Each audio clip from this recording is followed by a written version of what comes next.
Hello there.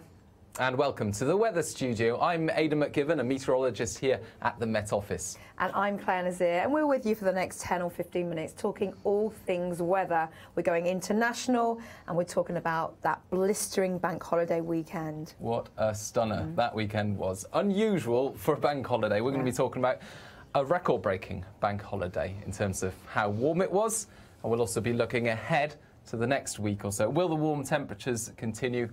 Or will we get back to business as usual? So if you're watching live today, you can submit your questions or comments and we will pick them up and try and answer them for you. That's right. We're live here at the Met Office. We've got access to the best brains. And behind me is what we're calling the Met Office forecasting money shot. Look at this, absolutely gorgeous. A visible satellite picture from Monday. Now, Aidan was saying earlier, through the weekend, he hardly saw one cloud. And in fact, for probably half the country, that was the case. That's right. Absolutely stunning. You can see one or two clouds there in Dartmoor. I was in Cornwall and Devon. Not a single cloud in the sky. No. It looked like the south of France. Didn't feel like it when you went in the sea, though. It was much colder. We're going to be talking about the sea temperatures later on. We're also going to be talking about what you can see here, sea fog. Not everywhere had the sunny skies and the warm temperatures. But for much of the UK, what a stunning bank holiday What was weekend. the magic number on Monday, then? What was it? The magic number was 28.7. Now, we broke two records. One record was broken relatively early on, and this was quite an interesting record to beat because it was the warmest early May bank holiday Monday on record. And you know what temperature we had to beat? 23.6. This is a strange one because it's actually relatively low. It's lower than you'd expect. Now, this record goes back to 40 years ago when the bank holiday was first introduced. And in that 40 years, we've never had a temperature that's warmer, until this weekend, than 23.6 degrees. So it's relatively cool. And it's quite unusual considering May, over the last 20 years, has been relatively warm. We haven't had really cold ones, have we? It hasn't been that disappointing. Right. Summer sort of kicks in too early at the moment in the sort of the season of spring. And then by August, we get those monsoon westerlies. But fingers crossed, this summer will be better. And it's not just, it's not to do with the time of year necessarily. It's more bad luck because the first 10 days of May have all had temperatures warmer than 27 degrees at some point or other.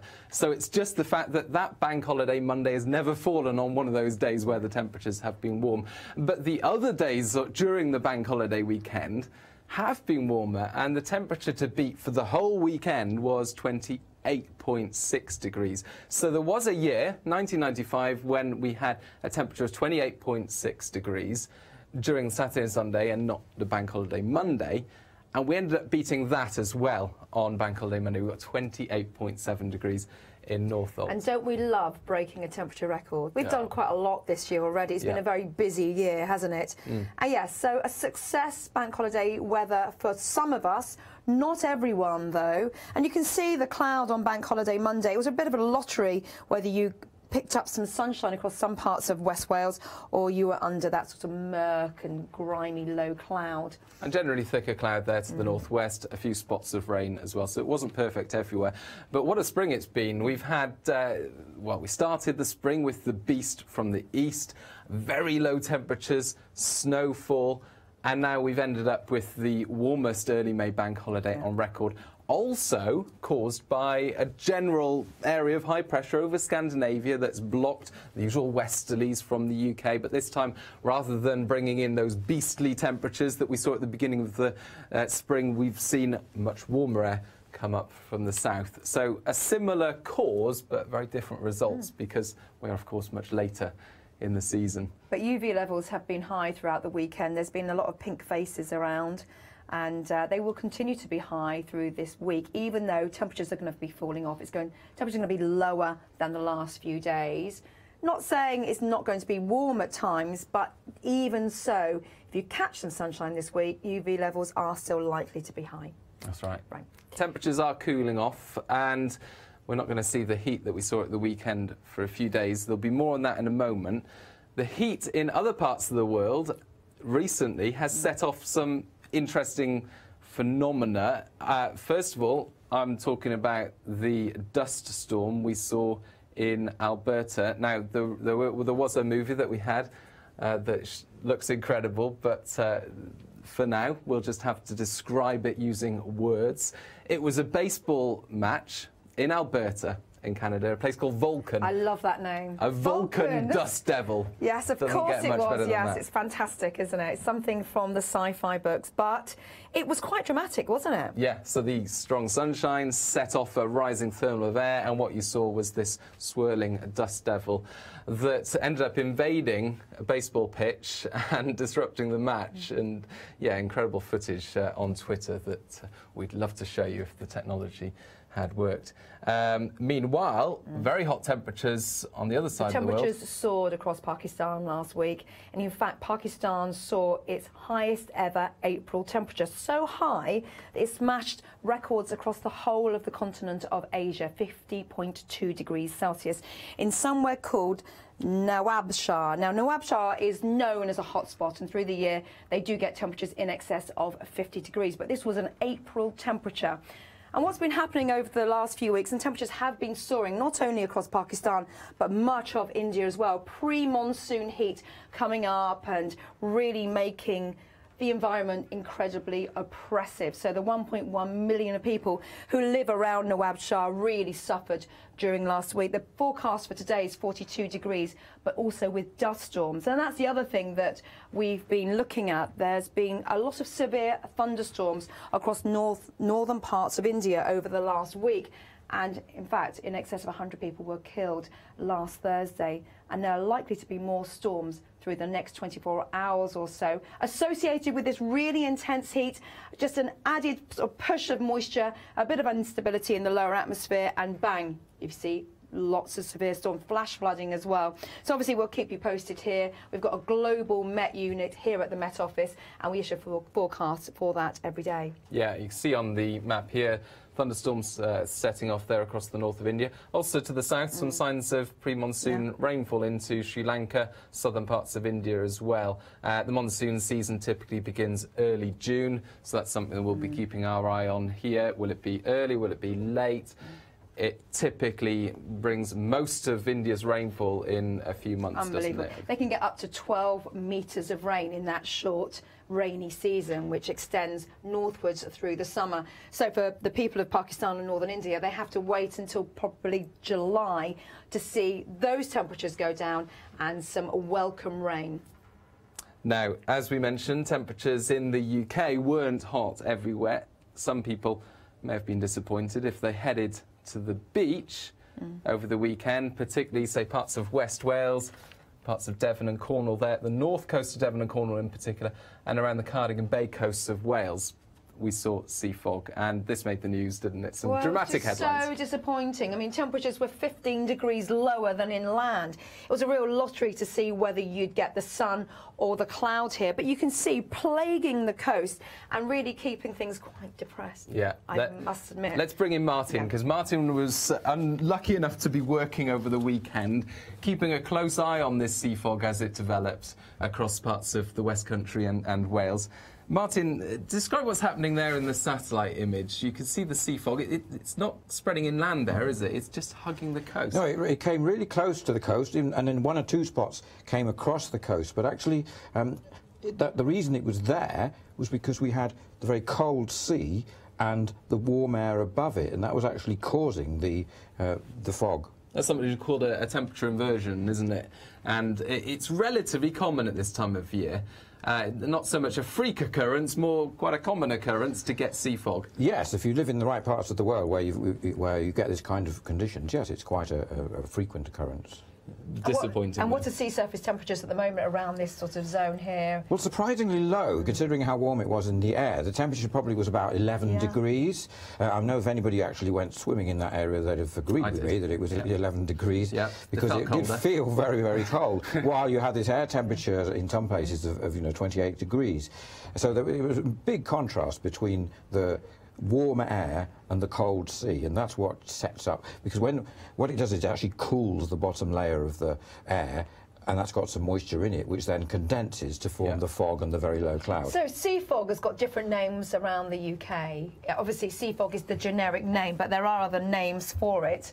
Like if you're living on the east coast of England, it's Har. That's right. Yes, they call it Har. They've got another name for it in north of Scotland, but I'm afraid I can't remember. Fret. Yeah, that's the one. That's right. Yes. And Scotland did see a little bit of fret through the weekend as well. And in fact, sea surface temperature plays a really key part in forecasting, doesn't it? Particularly when you get a sea breeze in the afternoon through the summer, or that low cloud which shrouds the coast. Yes, it's particularly an issue at this time of year, because the temperature always actually at this time of year, the sea temperature is very low because it's had the whole winter to cool it down, and then suddenly you start to get warmer temperatures in the daytime, and that's when you start to get this effect. Yes, it does cause it can also cause the air to move around. The sea breezes are common at this time of year, but not at other times of year because of that cold sea. Speaking of, we've got a question in actually. Alex Deacon asked, why was the sea so cold in South Devon on Sunday? I'm assuming Alex braved the waters in his trunks, got in there, and now there's a thought, and got quite a shock. Right? Yes, well, it was very cold, and it always is cold at this time of year because we've had the whole winter to cool down that thing, and the water holds the heat or holds the cold for a very long time, so it takes ages to warm up. In fact, this particular year the temperature is even lower than it usually is in May, because we had quite a cold March, and it sort of subdued the temperatures at that time. Yeah, it's about a month or so behind maximum solar radiation, isn't it? That's about right, you see the strongest sunshine during the middle part of June, and then you see the highest sea surface temperatures possibly around August time. So that's probably the best time to bathe across coastal waters of the UK. Yes, with my family, if the only time we ever go swimming in the sea is September, actually, because we find it actually wise man. Yeah. Wise man. This was the atmospheric picture from North Cornwall, drifting sea mist on the north coast there. And incredible images, but like I say, unlucky if you were holidaying on the coast. Here's another fascinating image of something else that went on in the sea during the weekend. Can you explain what these are, Martin? It's something called ship trails. Yes, I can. When I first saw those, I thought, oh, it's just aeroplane contrails like we quite commonly see, but then I realised they're actually a lot wider than that, and they kind of wobble around more than aeroplanes do. So we looked at it a bit more closely and realised that it's actually caused by ships, and it's not the fumes coming out of the ships or even the warm air coming out of the ships. It's more to do with the fact that the ship disturbs the air. They're quite big ships, talking about these supertankers, disturbs the air, mixes the air. So this very warm, moist air mixes with the cold layer, and that triggers the condensation of the... So it's almost accelerating the process of the mist and fog breaking up. So through the day you get a little break in the fog, and that's enough to churn over the other fog, and it breaks up and you eventually see blue sky. So this actually possibly is not such a bad thing, because you know, for holidaymakers, it probably added to the process of some people on that coastline seeing some drier air and bluer skies. Yes, it could do. It could do that, I think, if you did that. I mean, one thing, it ends up having what seems like quite a large effect, because you wouldn't see the ship from that distance from a satellite, but the disturbance to the air is maybe a mile wide, 2 miles wide, and that's why we can see it on the satellite And this pictures. is, I mean, the cloud and low cloud and sea mist is almost at sea level, isn't it? That's the thing. That's right. why it has an effect, rather than most of our cloud normally is above around 1,000, 2,000 feet. So, yes, that's the reason why it can affect the really lowest part of the atmosphere. It does. We sometimes look at, we used infrared satellite images, and I looked at some infrared satellite images on Sunday and realised you actually couldn't see it all. It just wasn't there because the infrared doesn't pick up that lowest layer. We only see it on the visible satellite. Because the infrared can tell the difference between temperatures, can't it? That's right, yes. At that level. Yeah, and relatively speaking, this fog is actually quite warm. Well, that's really interesting. Thank you very much for that, You're welcome. Martin. Yes, thank you, you, Martin. Martin. Spotted that, because actually that went quite wild on Twitter, didn't it? Everybody did, yeah, was quite everybody was interested in that. yes. And you can see why it's a nice explainer, isn't it? Something going on very close to us, and a human effect of local weather. It is, just like that. Thank you very much. You're welcome. Martin Bowles from the Media Services team. Right, well, will the fine weather last? That's the big question. And over the next few days, the answer is effectively No, it won't be as warm. It will be much cooler, but a lot of places will still see plenty of sunshine. So let's take a look at what's going on. This is midday Tuesday, so this is around about now. And taking a look at the big picture there, you've got rainfall. This is forecast rain on the map. And there's a slice of rainfall pushing into western parts of the UK. Yeah. It's not much, and over the next 24 hours, that's effectively going to peter out. Yeah. But straight ahead of that, you can see developing thunderstorms, potential thunderstorms, eastern parts of England through Tuesday afternoon, disappearing into the North Sea then. So that's something we're keeping an eye on through the rest of the day. But overall, the weather is turning back to normal. Much cooler temperatures by Wednesday. Much cooler air arriving from the west, along with outbreaks of rain. And the rain during the next few days is always going to be heaviest and most prolonged in the west. I think the most important thing is there will be some fine weather on the cards every day for some parts of the UK.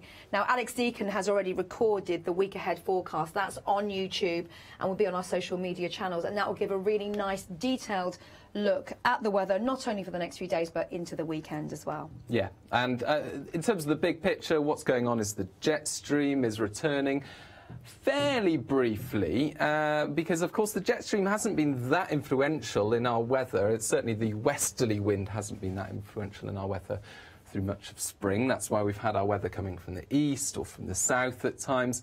Now over the next few days you can see that jet stream pushing in again from the west, so the weather returning to more changeable, cooler conditions.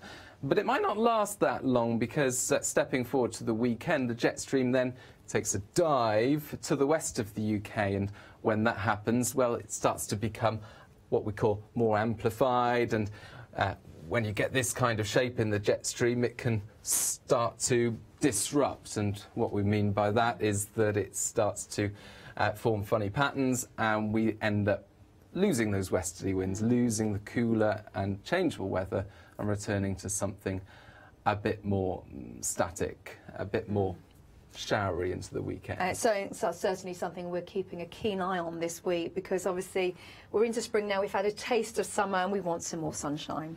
And we will get more sunshine, and although temperatures are going to be cooling down over the next few days, the sun is just as strong as it was at the weekend, and there'll be plenty more of it over the next week or so. So certainly worth putting that sun cream back on if you're heading out in the sunshine over the next few days into the weekend as well. Sunshine and showers, but still. But we'll be keeping you levels. updated on all our social media channels. The forecast, the 10-day trend gets issued tomorrow, and then the weekend weather on Thursday. So we will be here at the same time, same place next week. Do you know what we're likely to be talking about next week? Please tell me, I'd love to know. Royal wedding, of course. I'm not around. Everyone will want to know. What, for the royal wedding? No, I'm not. You got an invite? I'm in New York. Okay. Even more glamorous. Missed it. Oh, no. But actually, will it be fine? Will it be dry? Obviously, we are going to be looking at that forecast. Jane Doe wants to know what the weather will be like for the royal wedding. It's too early to tell right now, but we will be talking about that next week. 10-day trend, probably the first precursor to see what's happening next weekend, and that will be issued on Thursday. That's tomorrow, yeah. Great. Yeah, we'll be here this time next week. Please do tune in, think of some questions you can ask us, and subscribe, of course, to our YouTube channel so you don't miss our updates. Have a lovely week. Bye-bye.